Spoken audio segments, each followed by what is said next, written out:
Welcome back to the Whatnauts Reactor Core. My name is Kyle Springer, and I am joined by Ignacio Rojas. Ignacio, how are you? Doing good, Kyle. Doing good. How are you? Doing all right. It's snowing here where I am, and I know it's the middle of the summer where you are. So that's always fascinating to be like, it's cold here, it's hot there. I have two fans right next to me right now. Anyways, we are here to talk about episode 3 of The Last of Us. This is number 101 of the Whatnauts Reactor Core. That's right, we have passed 100 episodes here on the Reactor Core, which is fantastic. If you guys would like to go back and check out our celebration, which we recorded for episode 100, you guys can go do that both as a podcast and on our YouTube page, in which we ranked all of the movies that we have covered on this show. Not to be confused with all the stuff that we've covered on the review show, which is one of our other podcasts, but all the stuff here on the Reactor Core specifically. Is Ignacio one of the world's biggest Scoob defenders? Maybe. Am I absolutely in love with Solo, a Star Wars story? Maybe. And by connection, episode 8? No. Was I gaslighted this whole time thinking that they actually liked Scoob? We had a blast. It was a fun time indeed. So go check it out. But before we dive into The Last of Us episode 3, there are a couple bits of news that I think we should mention.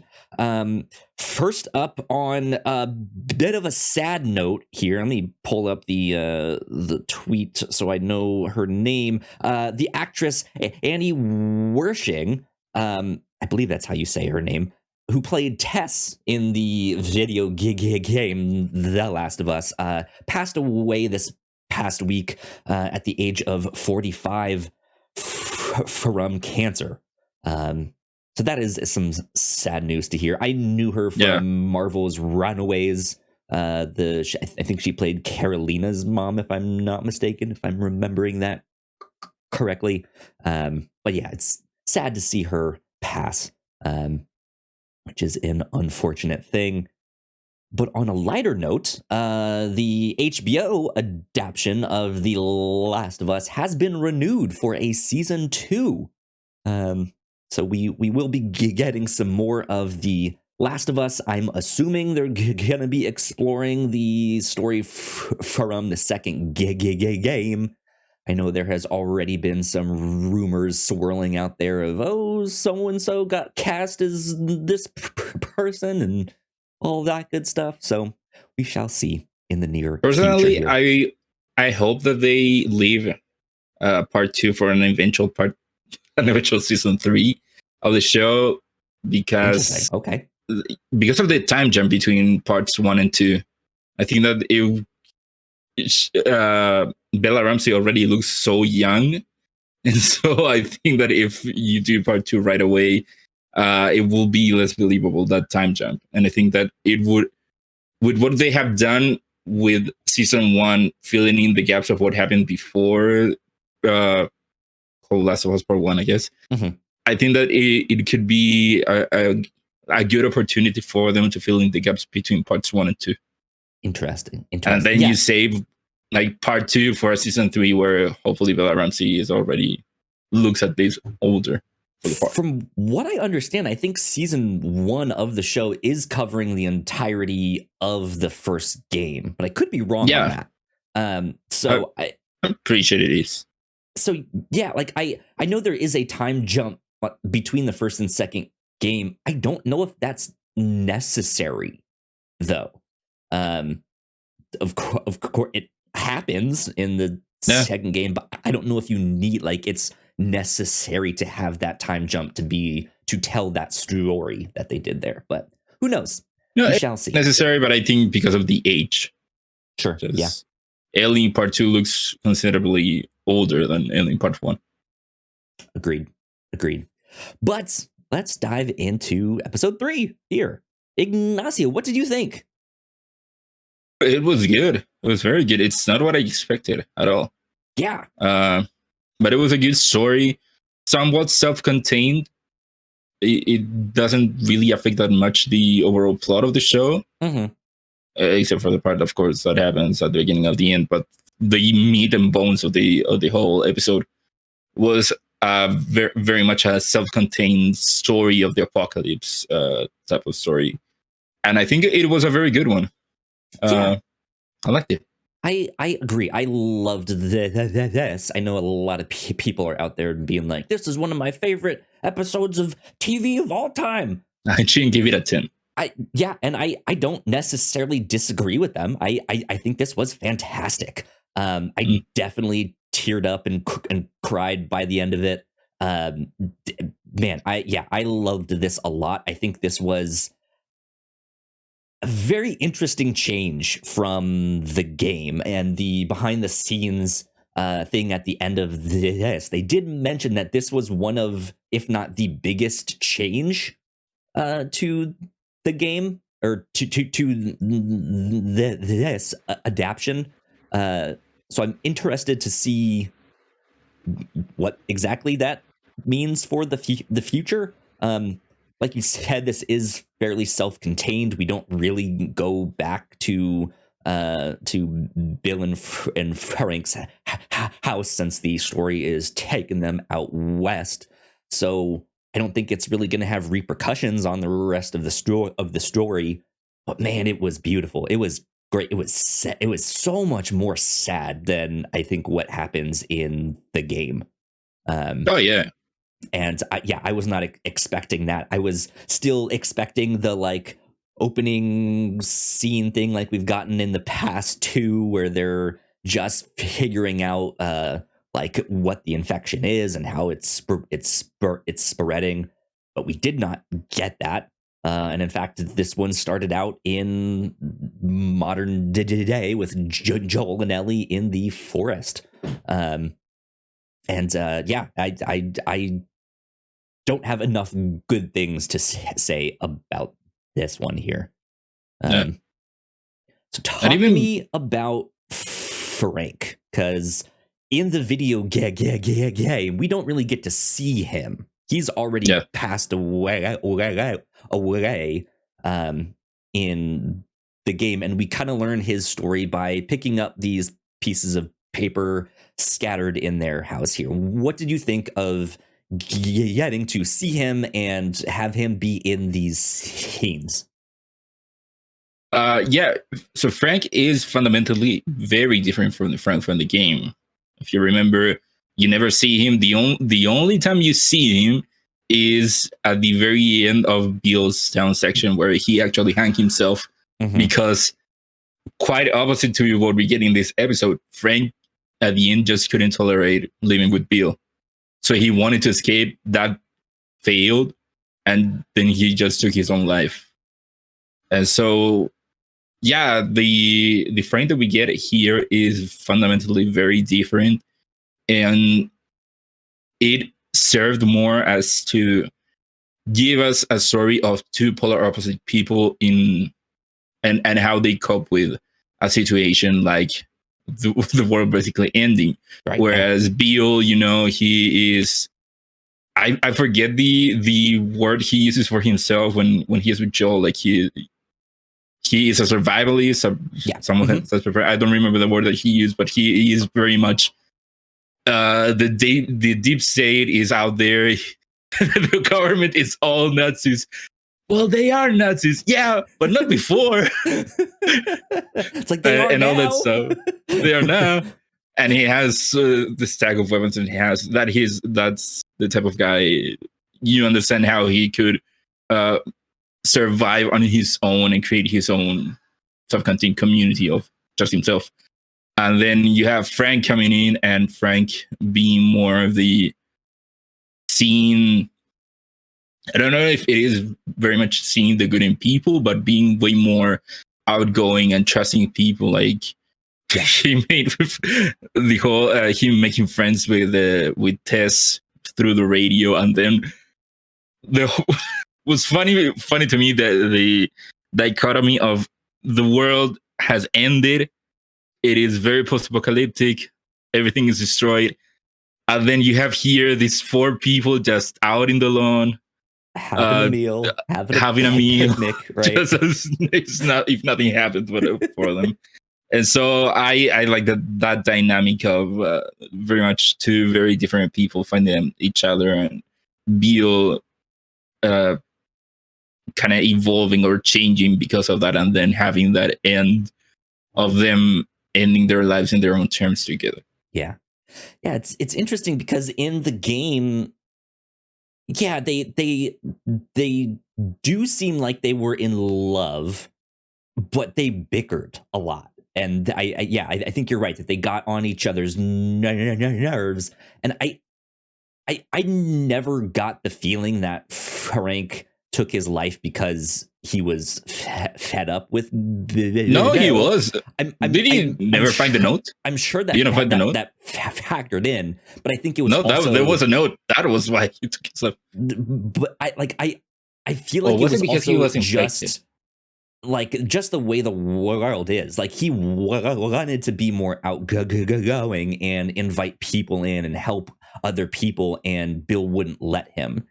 Because I always got the feeling that in the game, Bill was more of the kind of doomsday prepper survival, but not the libertarian don't tread on me style, where he is like, yes, the government is Nazis, right? So yeah, like they do really change some stuff here where no, they are actually more like faithfully in love with one another. They have their issues, but they work on them, and they at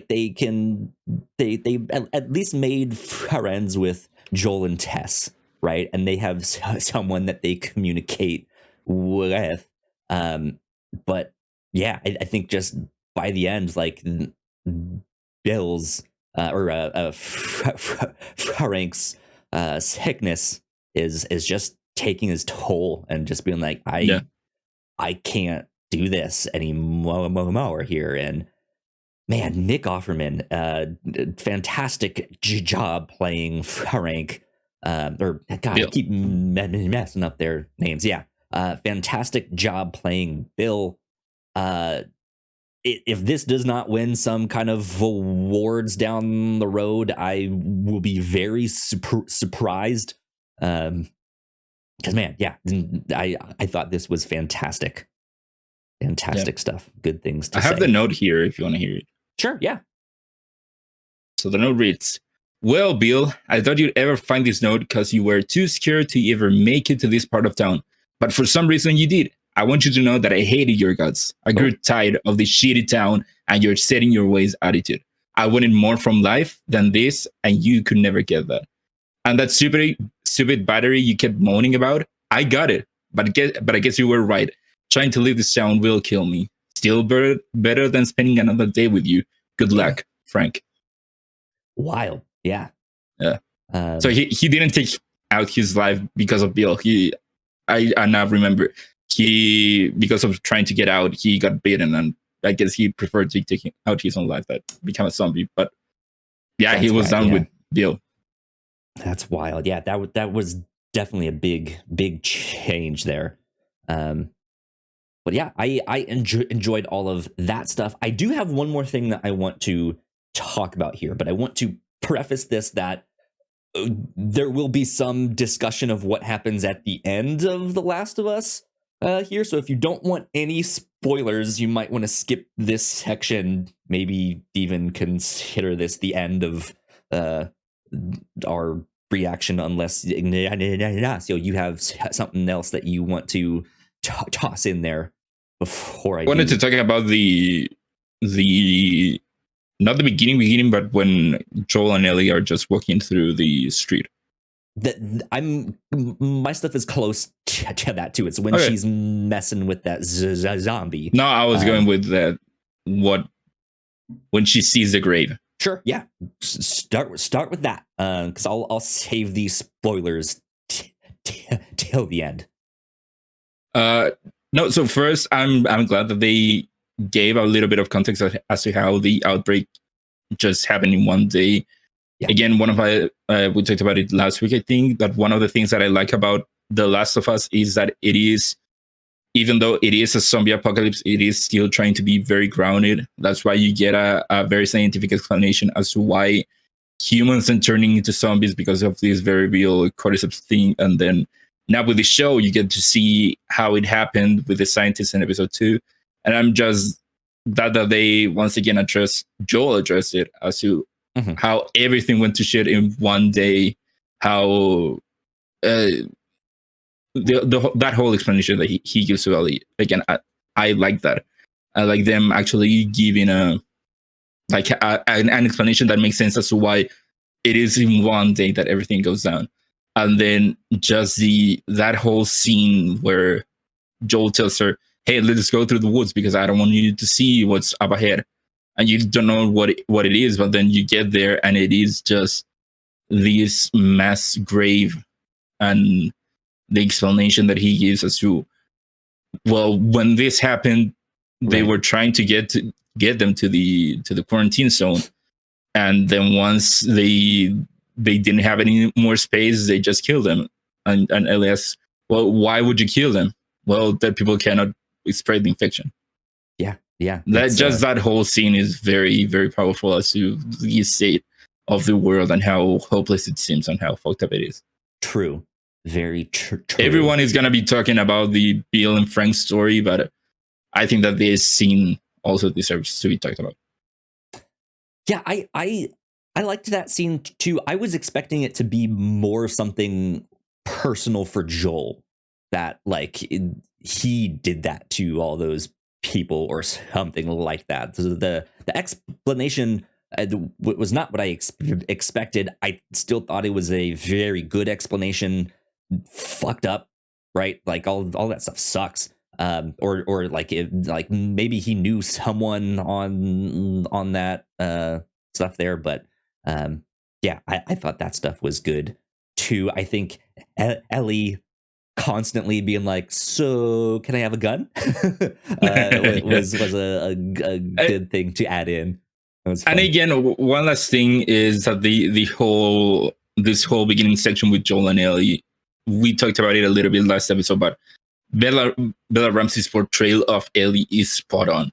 Mm-hmm. It is very much the Ellie of the game, how she behaves with Joel and the quip she has and all that stuff. Yeah, absolutely. So yeah, I wanted to talk about this scene where Ellie kind of messes with that one clicker that's stuck in the dirt pile underneath the convenience store here. And this discussion will get into some spoilers for the story at large. So again, if you don't want to hear all of that stuff, might want to tune out now. So she's there messing with this zombie with her knife, kind of waving her knife back and forth, similar to how if you take a big hit in like a sports game or you go to the doctors for a checkup and they'll have that light that they shine in your eyes to see if you're reacting to stimuli. And the clicker was following that knife. Which is not really remarked upon. She then stabs him in the head, and that's the end of that clicker. But I'm wondering if little experiences like that throughout their journey is going to be kind of what makes Ellie think that, hey, this cure is possible. That the people who are infected with this, they're still in there. That they can maybe be changed back. She might not understand that all yet exactly, but I think that was one of the things I don't think the video game truly talked about. It's in there, but it's not explicit, I feel like. I think by the end of the game, we know that she is a very smart character. And that she gets lied to at the end. And we see that on her face, and I like that is why in the second game she's so pissed off at Joel for what he did. So I'm wondering if the show is going to try and make that a little more explicit of it just making it more obvious that she thinks this will work and that she wants to help people and save them, and that she might be the way to do that, even if it means her own life. So I just thought that was an interesting scene there. Did you think a similar thing? Did you catch that? Did that scene stand out at all? No, I definitely didn't think about that. That whole him following the zombies following the knife with the eyes.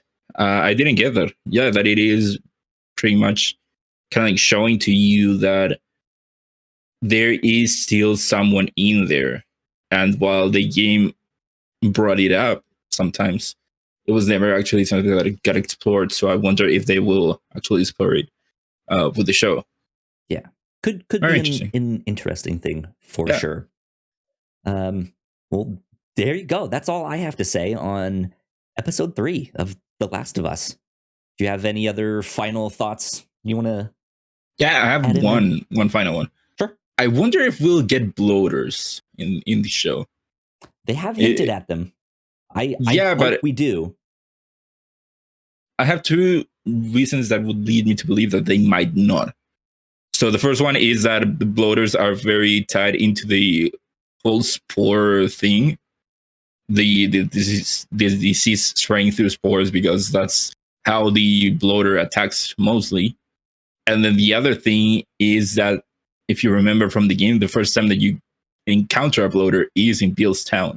Right. Yeah. And now we're out of Bill's town.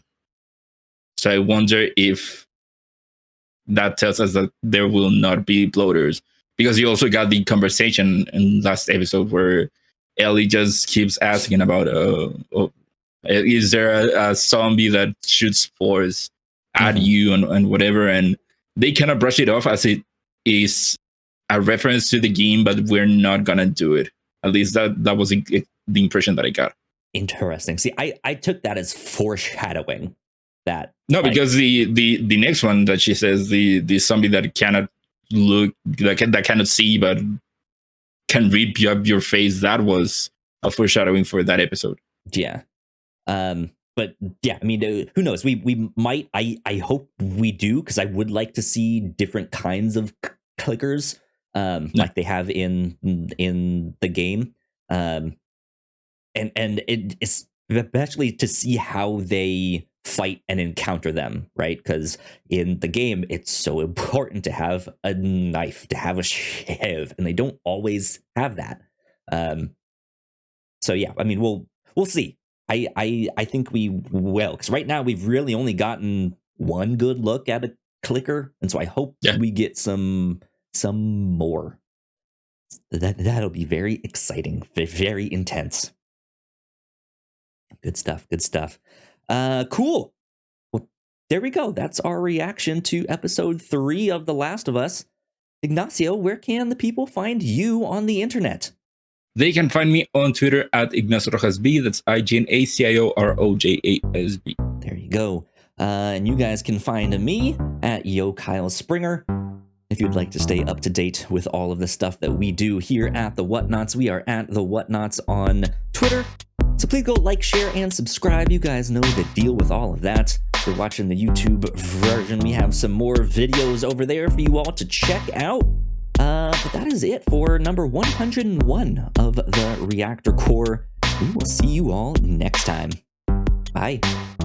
Bye.